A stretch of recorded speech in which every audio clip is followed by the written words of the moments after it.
médecins libéraux, le problème de l'hôpital qui déborde, et en plus, il y a une pénurie de médicaments pour arranger la situation de la santé publique en France, pénurie que les pharmaciens vivent. C'est pour ça qu'on a invité Renaud Nadjahi. Bonsoir, vous êtes président URPS Pharmaciens Île-de-France, Union régionale des professionnels de santé. Vous confirmez qu'il est très difficile de trouver certains antibiotiques, des médicaments de tous les jours quasiment.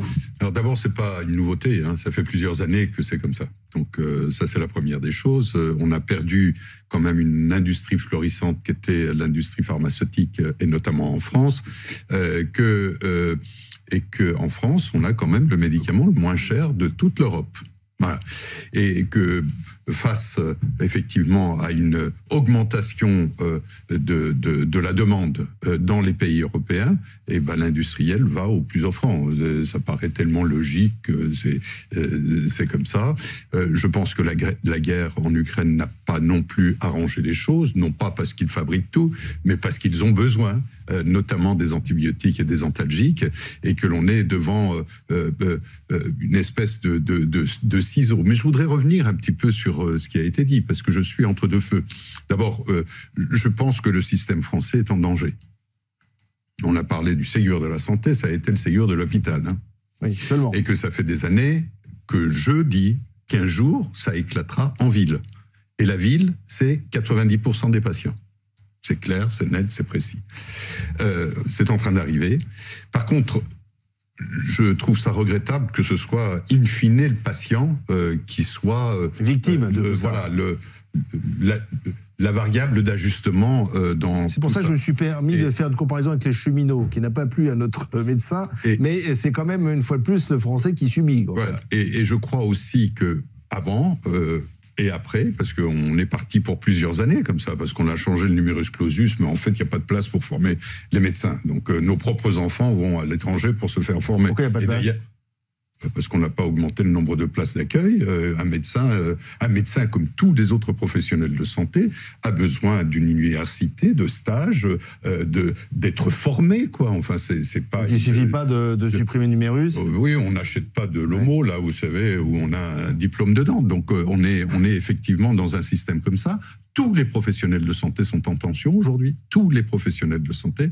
Comprenez bien que quand on revalorise le déplacement d'un masseur kinésithérapeute de 2,50 € à 2,52 € pour faire un déplacement, franchement, à un moment, il faut se poser des questions.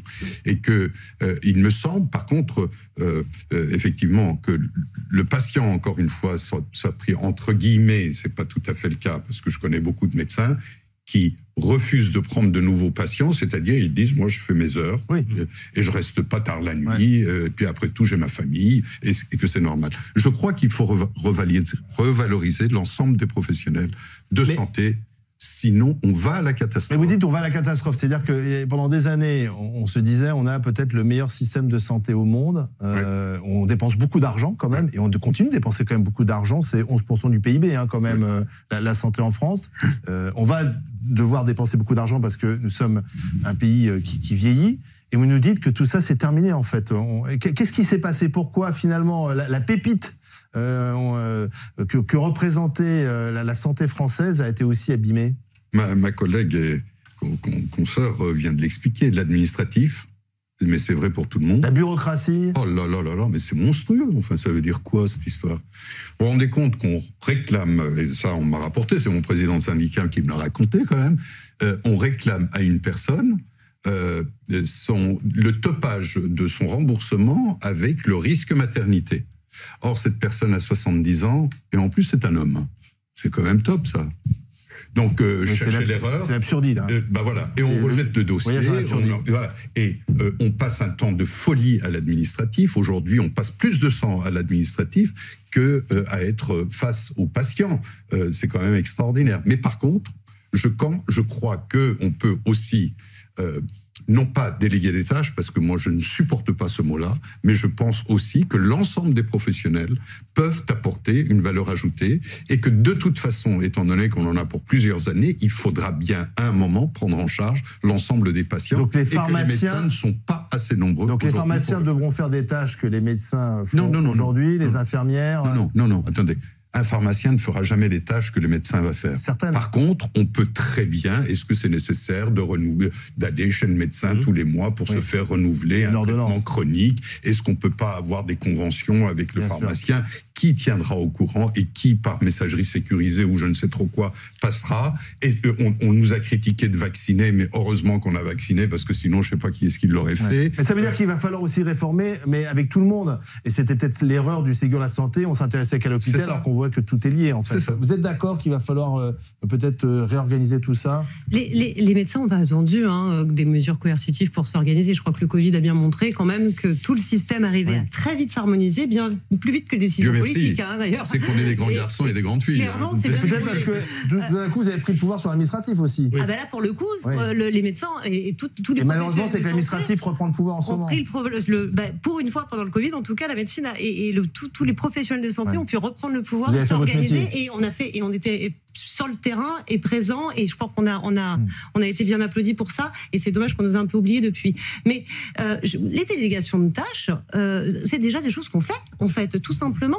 Nous, ce que nous refusons, c'est le transfert de compétences. C'est pas tout à fait la même chose. C'est-à-dire que le transfert de compétences, c'est quand même là, en ce moment, et c'est la loi RIST, qui est le projet de loi RIST 2, qui propose que les infirmiers, alors en pratique avancée, certes, donc des infirmiers qui ont 3 ans d'études, plus 2 ans de master. Dans ces 2 ans de master, c'est un petit peu de sémiologie médicale et 6 mois de stage en 2 ans sur le terrain. Bon, par rapport à quand même 10 ans d'études et d'expérience et d'expertise. On propose qu'ils puissent avoir le prime accès, donc que les patients puissent aller voir directement, et que ces infirmiers puissent instaurer des traitements, voire modifier les traitements des médecins. Là, ça, non, on s'y oppose farouchement, et le Conseil national de l'ordre aussi, parce que ça veut dire quoi? Parce que j'ai oublié de vous dire, c'est pour les pathologies courantes et bénignes. Alors, courantes, admettons, mais moi, je ne connais pas de pathologie bénigne. C'est-à-dire que seul un médecin, avec 10 ans d'études, son expérience et son expertise, peut dire si c'est bénin. Parce que si jamais un patient va voir comme ça pour une toux, ça semble banal, une toux. Mais une toux, c'est pas juste une toux, ça peut être une trentaine de pathologies, la toux. Et quand bien même ça serait pour un renouvellement de traitement. J'aime pas l'idée du renouvellement de traitement. Un traitement n'est jamais renouvelé, il est réévalué. Et sur une pathologie, quand vous allez aller voir le médecin, il ne va pas juste vous regarder et faire son ordonnance. Il va vous examiner. Et quand il va poser le stéthoscope sur le dos du patient, et qui va très très bien, mais qui va voir ce petit mélanome en train de pointer, là, il aura cet œil médical que n'aura pas un autre professionnel non formé.